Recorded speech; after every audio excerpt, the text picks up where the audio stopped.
ঈদযাত্রার তৃতীয় দিনে সড়কে বেড়েছে যাত্রীদের চাপ। এ নিয়ে আরো জানাতে রাজধানীর কল্যাণপুর বাস টার্মিনাল থেকে আমাদের সঙ্গে যুক্ত আছেন সহকর্মী রাব্বি হোসেন এবং গাজীপুর মহাসড়ক থেকে আমাদের সঙ্গে যুক্ত হয়েছেন সহকর্মী রকিবুল রাহাত। আমরা যুক্ত হচ্ছি তাদের সঙ্গে। রাব্বি, শুরুতেই আপনার কাছে জানতে চাই, এই মুহূর্তে আসলে সড়ক পথে বাড়ি ফেরা মানুষের ভিড় কেমন দেখতে পাচ্ছেন এবং টিকিটের বেশি দাম নেওয়া হচ্ছে এরকম কোনো অভিযোগ রয়েছে কিনা?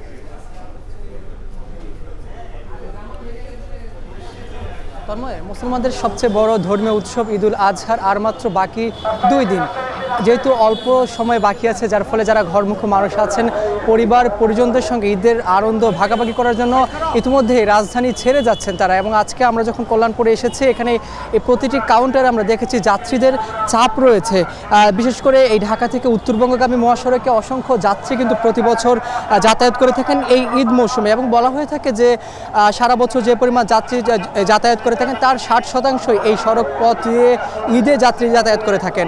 এবং আমরা এই কল্যাণপুরে এসে যাত্রীদের সঙ্গে কথা বলেছি, তারা আসলে একটা অভিযোগ আসলে করছেন যে প্রতিটি কাউন্টারে কিছু কিছু ভাড়া বেশি নিচ্ছে, অর্থাৎ 100 থেকে 400 টাকা ভাড়া তাদের বেশি নিচ্ছে। তারপরেও আসলে যেহেতু বাড়ি যাচ্ছেন তাদের মধ্যে আনন্দ স্বস্তি আছেন, এবং এখানে আসলে নতুন নতুন মাধ্যমে তাদেরকে আসলে বাড়ি নেওয়ার চেষ্টা করছেন। অনেকে মাইক্রোবাসের মাধ্যমেও কিন্তু যাত্রা করার একটি সুযোগ করে দিয়েছেন এখানে যারা কাউন্টারগুলো আছেন। এবং আগে যেহেতু সেই ভাড়াগুলো 1200 থেকে 1300 টাকা ছিল, সেটি এখন 1800 থেকে 2000 টাকা দিয়েই তাদেরকে যাতায়াত করতে হচ্ছে, অর্থাৎ বাড়তি টাকা দিয়ে তাদেরকে এই যাতায়াত করতে হচ্ছে, ঈদে বাড়ি যেতে হচ্ছে। এবং এই বাড়ি যাওয়ার মধ্যে যে ভোগান্তি সবচেয়ে বেশি থাকে যানজট, সেই যানজটের কারণে প্রতিটি কাউন্টারে আমরা দেখেছি যে 1 থেকে 2 ঘন্টা দেরিতেই কিন্তু বাসগুলো আসলে ছেড়ে যাচ্ছে। তারপরেও যাত্রীদের সঙ্গে এবং কাউন্টারের বাস যারা এখানে আছেন তাদের সঙ্গে আমরা কথা বলেছি, তারা বলছেন যে ঈদে তারা বাড়ি যেতে পারছেন। অনেকেই গতকালকে বৃহস্পতিবার অর্থাৎ সপ্তাহের শেষ দিনে তারা এই ঈদের আগে শেষ কর্মদিবস পালন করেছেন, এবং এই কর্মদিবস শেষে আজকেই তারা যেহেতু ছুটির দিন এবং অসংখ্য যাত্রী তারা যাতায়াত করছেন, অর্থাৎ আজকে আগামীকাল এবং পরশু দিন এই হাতে আর যেহেতু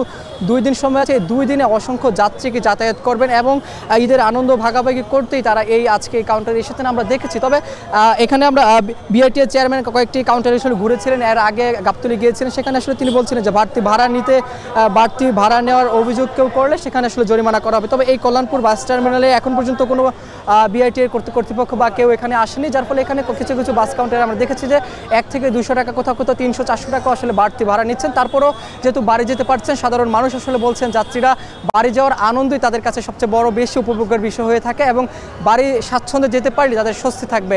এই ছিল কল্যাণপুর বাস টার্মিনাল থেকে আমার কাছে সর্বশেষ খবর। রাব্বি, নিশ্চয়ই যুক্ত হব আবারও আপনার কাছে। এ পর্যায়ে আমরা যেতে চাই গাজীপুরে, রয়েছেন রকিবুল রাহাত। রাহাত, একটু জানাবেন যে গাজীপুরে আমরা দেখেছি যে প্রতি বছরই আসলে ঈদের এই সময়টাতে দীর্ঘ যানজট তৈরি হয় এবং এই যানজটে আসলে ভোগান্তি পোহাতে হয় সাধারণ মানুষকে। জন্য সরকারের পক্ষ থেকে নানা রকমের উদ্যোগ নেওয়া হয়। এই মুহূর্তে আসলে গাজীপুরের চিত্রটা কেমন রয়েছে?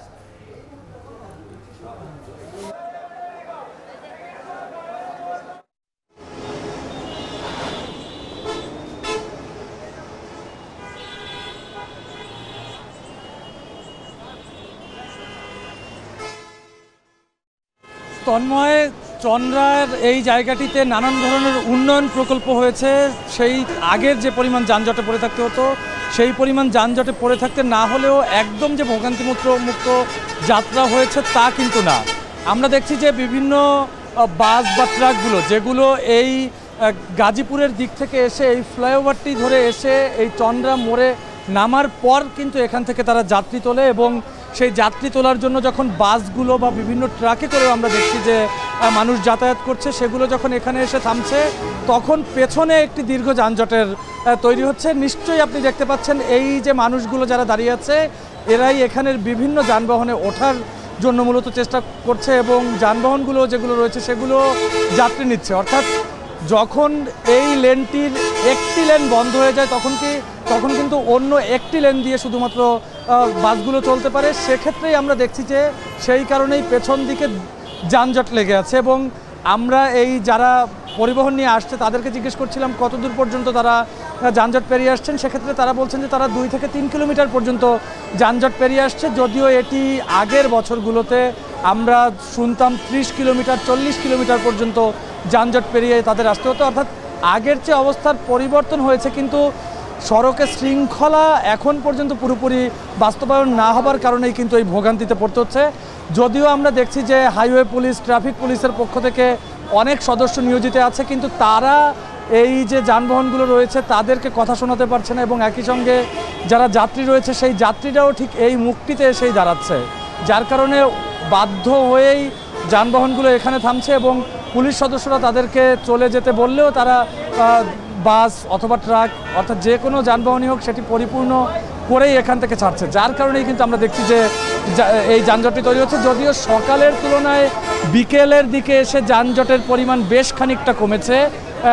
সেক্ষেত্রে অনেকেই বলছেন যে এই এলাকাটিতে অর্থাৎ এই গাজীপুর এবং এইদিকে সাভার নবীনগর এই এলাকাটিতে যেহেতু পোশাক কারখানা বেশি, সেক্ষেত্রে পোশাক কারখানার যারা শ্রমিকরা রয়েছে তারা আগামীকাল তাদের আজকে রাতে এবং আগামীকালকে অফিস হয়ে তাদের ছুটি হবে। সেক্ষেত্রে কিন্তু আজকে রাতের পরে অর্থাৎ 8টা পর্যন্ত যেহেতু তাদের কর্মস্থলে থাকতে হবে, অর্থাৎ সেই 8টার পরে এবং পরবর্তীতে আগামীকাল সকালের থেকে কিন্তু যারা পোশাক শ্রমিক রয়েছে সেই পোশাক শ্রমিকরা এখান থেকে যেতে শুরু করবে, তখন হয়তো এই রাস্তাটির আরেকটু বাজে অবস্থা হতে পারে। তবে পুলিশের পক্ষ থেকে বলা হচ্ছে যে পোশাক কারখানা ছুটি হবার পরে যে ব্যবস্থাপনা রয়েছে সেই ব্যবস্থাপনাও তারা নিয়ে রেখেছেন, রাস্তাটি যেন নির্বিঘ্নে যেন মানুষের ঈদযাত্রা হয় সেই নির্বিঘ্ন যাত্রা করতে তাদের পুরোপুরি প্রস্তুতি রয়েছে। এই ছিল গাজীপুরের চন্দ্রা থেকে আমার কাছে সবশেষ। তন্ময়।